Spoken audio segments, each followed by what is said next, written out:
The seas of revolutionary fervor start in Boston long before the war itself. Nearly broke after an expensive war against the French, Britain begins to impose heavy taxes upon the colonists. This is objected to strongly because there's almost no precedent for it.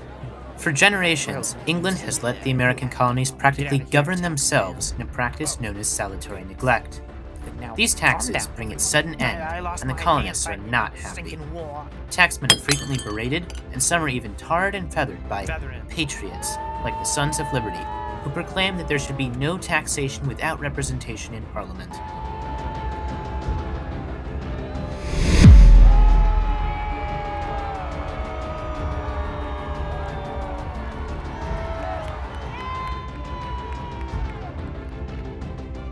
On March 5, 1770, a group of drunk and enraged citizens, possibly spurred on by the Sons of Liberty and Samuel Adams, attack a group of British regulars. Captain Thomas Preston tries to stop them, but to no avail.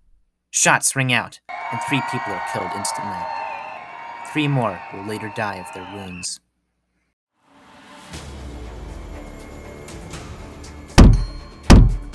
The soldiers are brought to trial, and Bostonians want blood. The soldiers are defended, however, by John Adams, who brilliantly gets 6 of them acquitted. The 2 that are found guilty of manslaughter receive reduced charges. The foundation of Adams' argument was that the soldiers were threatened by the angry mob and had every reason to fear death.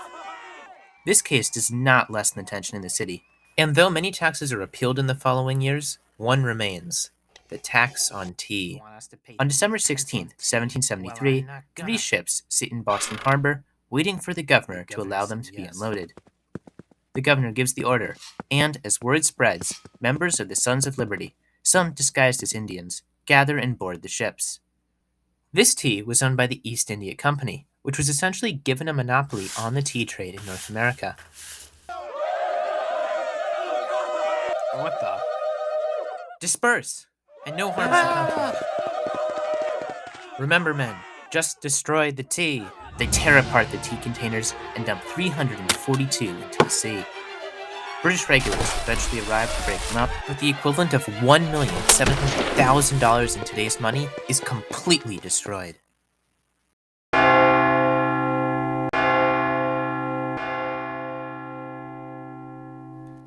The British response to the Tea Party is to impose the intolerable, or more properly, the coercive acts.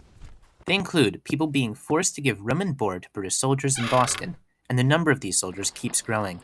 This merely increases already existing colonial anger. Stay down.